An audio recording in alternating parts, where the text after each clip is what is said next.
Hey guys, Chris from the Ultimate Recycler. Welcome back to the channel. We're at part 48, I think it is, of the great cleanup with one day to go. That's Sunday tomorrow. And of course we have Monday, which is D-Day. So it's about 3 o'clock in the afternoon now, Saturday afternoon. I've had a pretty busy day. I've spent the day in the shop, pricing stuff cheaper, putting stuff out the front for free. We'll go and have a look in a minute. You can see the shop in the background. It's quietened off a bit this afternoon. The weather's been okay. It's been a little cloudy and it's a bit bright now and sunny, but it's been all right. Tomorrow's supposed to be good, so we're going to put even more out the front tomorrow, hopefully get rid of a lot. I'll take you for a walk in a tick. Steve, my son's been cleaning up again in the backyard and loading the ute. Dean was back again today and took the van round home and unloaded that, so the van's empty. Next stuff in the van will probably be ready for a scrap run, so we'll talk about that in a minute too. Might be a bit of a shorter video now. I don't have a lot of time and we've got to do a lot more before it gets dark. But let's go and have a quick walk around. So there has been quite a lot of people around, but it has certainly tapered off now. Saturday mornings are normally a lot busier than the afternoons. I guess people play sport, or if they're going away for a weekend, they get to their destination. Sundays tends to be a little bit the other way. People sleep in and the mornings are quiet, and then Sunday afternoons are busier. Anyway, I've put a lot of stuff out. There hasn't been a lot sell from out the front, which is a bit disappointing, but I've had a lot of free stuff. I moved some pot plants out the front, which all went straight away. We've moved this stuff from around the back. I put $20 in that bench seat, and you know, I'm going to leave it out and not chain it up, and if someone steals it, well, so be it. That one's going to be free anyway. The stuff on the stones here technically is my existing property, but I'm not really sure where the boundary is. I believe it's actually halfway across that lane, but the lane really kind of belongs to my old shop. So whether we can leave stuff on the stones down the track, I'm not sure, but the cement mixer is chained up there. No one's going to pinch that. Quite a lot of free stuff. Things that were priced $2 and $5. I've just gone around the shop and just gathered them up, put them all out the front for free. As they disappear, I fill the gaps with more stuff. So I have moved a lot of stuff today. It's really not much point trying to hang out and move stuff just to get $2 or $5 for it. So it's all here for free. And then there's some other stuff that's still priced. I better take that open sign next door as well. And there's, you know, these old mirrors. They're actually the wings off a dressing table. They're really nice old mirrors. We just put $10 each on those. I'll take them next door. You know, there's no sense discounting them. They should sell fairly quickly. I found them in the shed. I've forgotten I'd owned them. I had sold a few things out the front today from along this area, which was good. This entire trolley I'll probably just wheel across to Christine's. It's all the e-waste stuff and cords and everything. I haven't even tried to discount that. And you know, some of the cords I could throw into the scrap bins, but the trolley is easy enough to wheel over there. And this is the last door I have left. I had just got $20 on a nice old 4-panel door. I'm surprised it's still here, you know. These things used to sell really, really well. But anyway, well, it's not heavy to move, so that side lane is now totally empty. We've got a bit more stuff out on the footpath here. I'm probably not going to need those flaps for over the door anymore. I might give them away. Some trolleys and things that I didn't have for sale are all now free.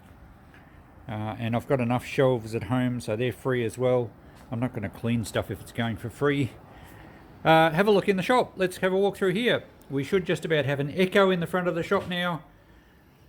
It's really emptying out. Of course it has to now at this stage, with only really tomorrow to go. I just did a post on Facebook for all these shelving units right around the shop at $5 each. Someone came in before and I think is measuring for one. Someone else messaged me to say they'll want two, so they'll have to just come in. No holds. They'll have to come in and grab it as soon as they can. Now the latest with this cabinet.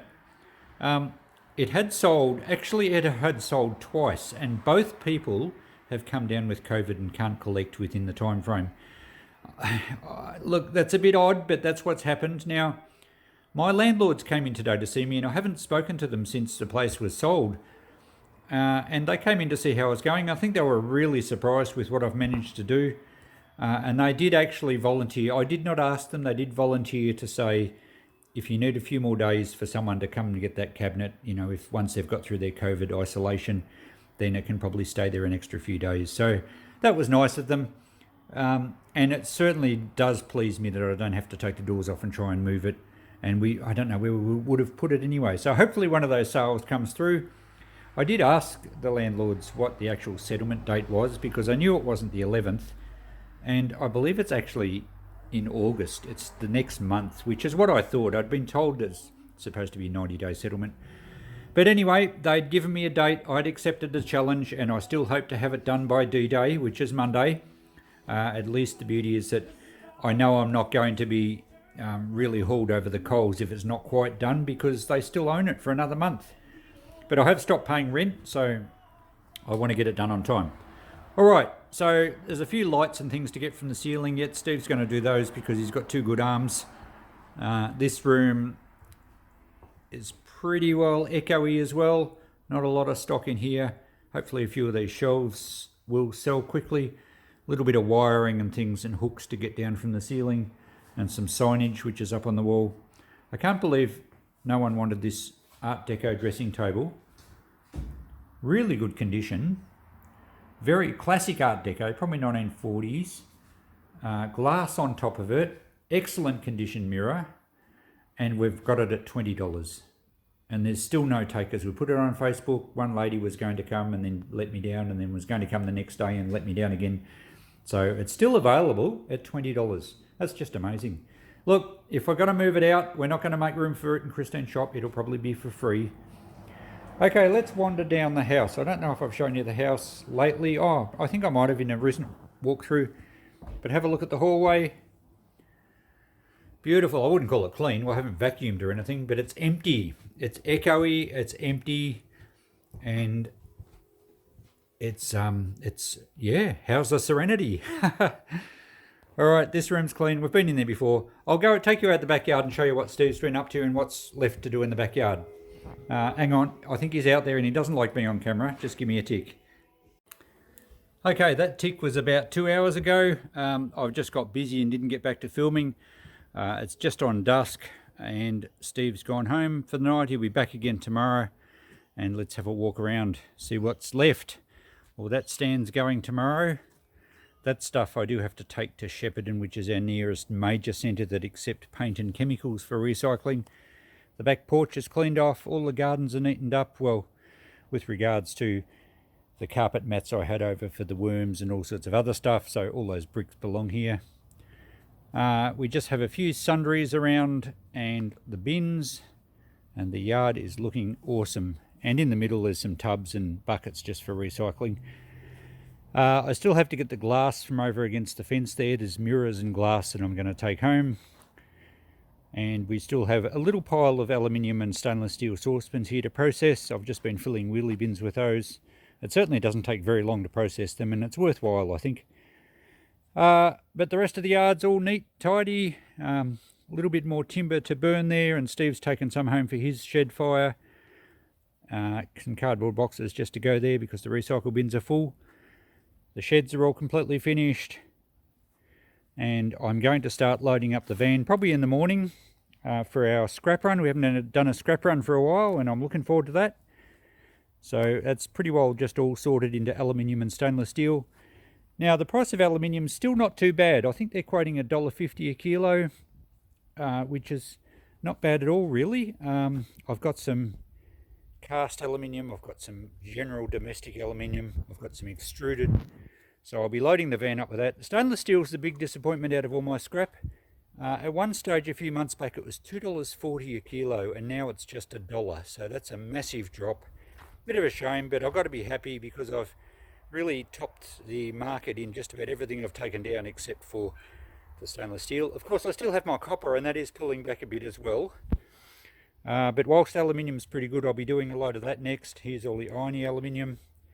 And the Ute trailer Steve loaded today represents the last of the stuff going home, which Christine asked me where this was going, and I said it has to go home, and she wandered off. So yeah, it's unfortunate that I've got to take so much of this junky looking stuff home, but I will process it as quick as possible.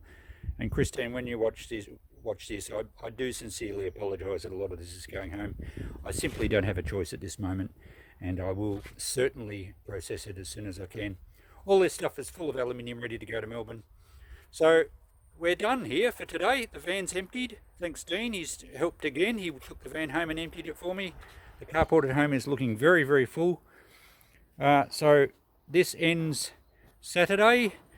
I'm not sure how long this video is going to go for. Tomorrow, Sunday, is our last full complete day of cleanup, and then Monday is D-Day. So we do have Monday as well to tidy up some loose ends. There's still a fair bit of stuff to empty in the shop.